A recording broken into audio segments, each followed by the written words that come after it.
Thanks for stopping by Casks-n-Que, where whiskey and barbecue meet. I'm Justin, and today we're making a Guinness Old Fashioned.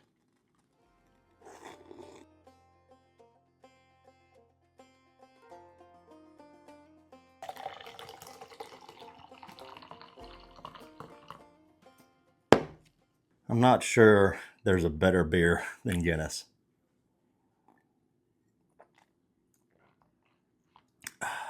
So what we're going to do is take this Guinness and some brown sugar. We're going to pour this Guinness into a saucepan, mix in the brown sugar, let it reduce by 50%, and then we're going to have Guinness simple syrup.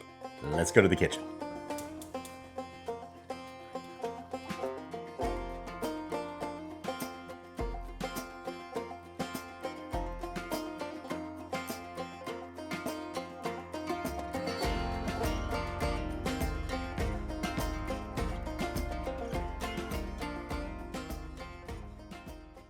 The Guinness syrup is almost done. I'm just letting it cool down in the kitchen right now. So let's go ahead and talk about the whiskey we're going to use. We're going to make our Guinness Old Fashioned with this green spot. It's got a great balance of apples and light fruits that are going to offset that heaviness of the Guinness. I think it's the perfect pick. And plus, it's Irish. Let's get into this bottle.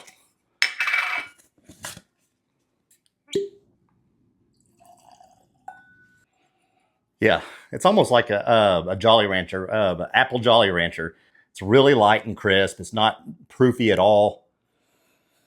There's a little bit of malt there. Well, actually a lot of malt.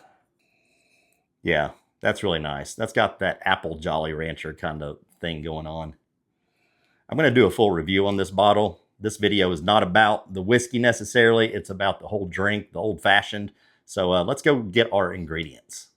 Okay, so here's the players. You got to have your Irish whiskey. I got that poured in my Glencairn glass. I'm going to go with some cocoa bitters to kind of add to the chocolate theme. Glass for mixing. I got a big ice ball in there so that the ice doesn't melt too fast to make it watered down. I got some maraschino cherries, some orange twists, and the Guinness syrup. I just put it in this simple syrup container that I had. And of course, your glass to drink out of. I'm no mixologist by any means, but I do love a good cocktail. Let's start off with the chocolate bitters.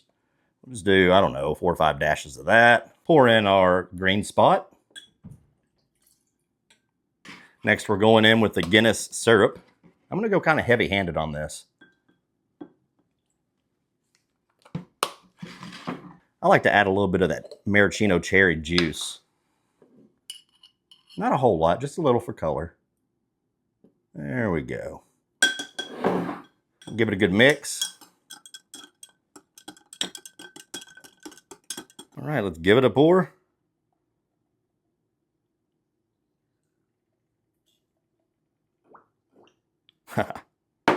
Go in with one of these cherries.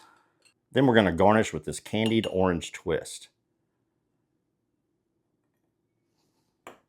There we go. And there you have it. Very simple.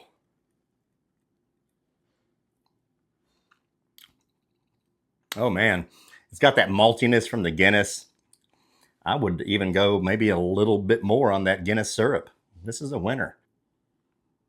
Oh yeah, you get the chocolate bitters too. A little bit different than your typical old fashioned. I hope you like this recipe. If you don't mind, go ahead and like, subscribe, and smash that bell. We'll see you next time. It's good.